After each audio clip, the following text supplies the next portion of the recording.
Okay, good afternoon, and thank you for coming. My name is Michael Mann, Chief of Police for the City of Coconut Creek. I will provide you with a statement regarding a recent incident that took place in the Winmore community.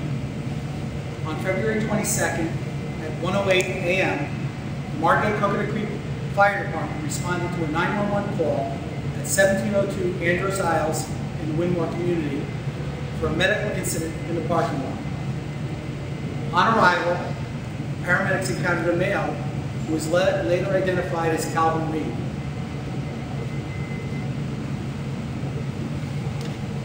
Mr. Reed was observed to be in an agitated, combative, and incoherent state. He had numerous cuts on his arms, hands, and chest, and his clothing was torn and bloodstained. Mr. Reed became more aggressive on the scene, which caused safety concerns for the paramedics who were attempting to help him.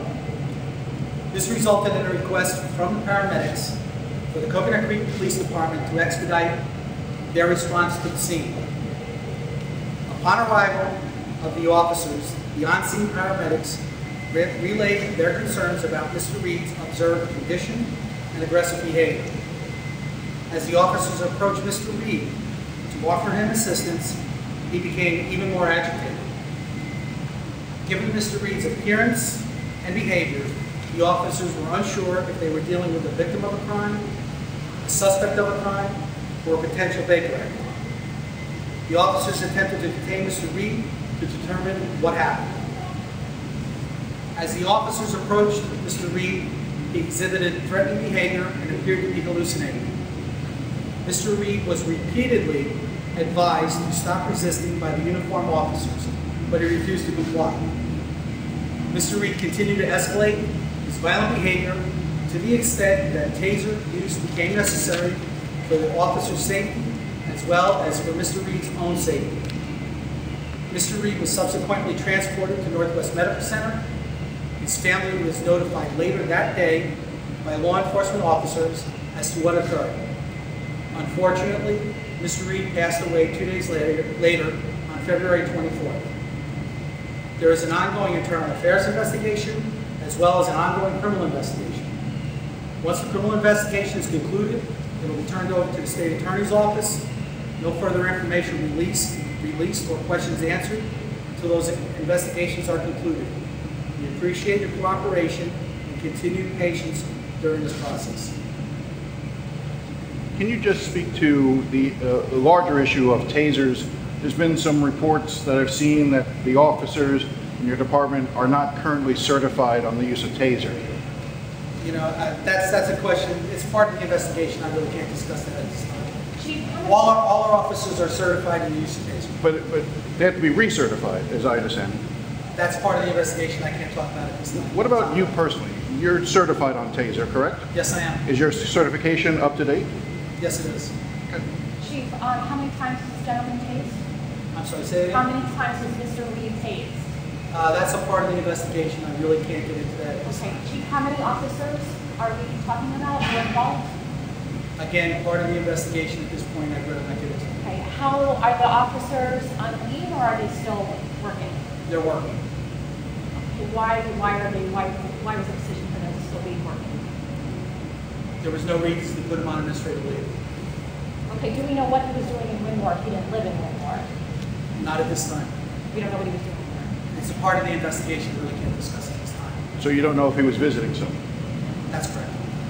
You don't know? I don't know. Okay. And in terms of his, you said that he had cuts and bruises on his arms and face, and not knowing whether or not he was the victim of a crime or perpetrator of a crime. Are you investigating whether or not he was in fact, in other words, the initial encounter that he had that caused him to be bleeding and the rest of it? Are you investigating that aspect of it to see if there's someone who had assaulted him? We're investigating all aspects of the incident that involved Mr. Reed. You made a comment that he looked a certain way, and based on that look, the officers responded to him in a certain manner. What look was that look, and based on that look, why did it need to respond? I don't really believe I said that. Mr. Reed was, he had cuts on his hands, arms, and chest, and his clothes were torn and bloodstained. That's what they were responding to. So that's the appearance that you were talking about when you weren't sure what you were dealing with, the cuts on I'm him? sorry, I can't hear you. That's the appearance you were talking about, that you weren't sure what you were dealing with when you saw cuts on his arms? Again, maybe I don't understand the question. Could you just come forward a little The bit? appearance that you were talking about, you said he looked a certain way, that you guys thought he was more aggressive. So I think the thing that we're trying to figure out is what kind of appearance does a person who needs medical attention look like that they have to probably tase the person? Was it because of the cuts on his body and the blood that you felt that he needed to be tased? When our officers arrived, they encountered a man who again had cuts on his hands, arms, chest, had clothes that were torn and bloodstained. That's the appearance that Mr. Reed had at the time our officers arrived.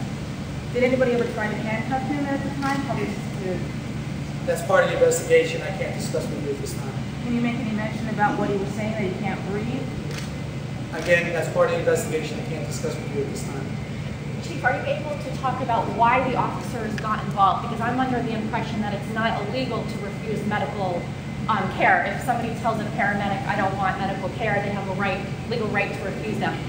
So can you explain that about why exactly the police were they forcing him to get medical care? Were they trying to encourage him to get medical care? At this particular moment, when our officers arrived, they encountered a man who had cuts on his hand, was incoherent. Right. We didn't know if he was in danger to himself.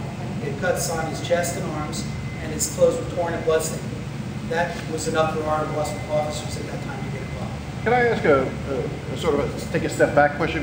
Why is it taking you almost 2 weeks to finally come forward and release this information?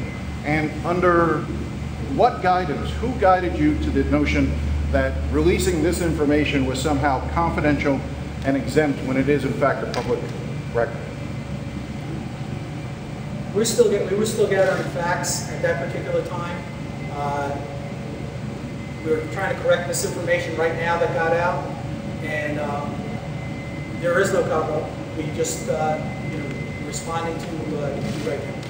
Okay, thank you. What was the misinformation, sir? Chief, is it department Can you policy? provide a copy of the statement you read? Can you Get it off.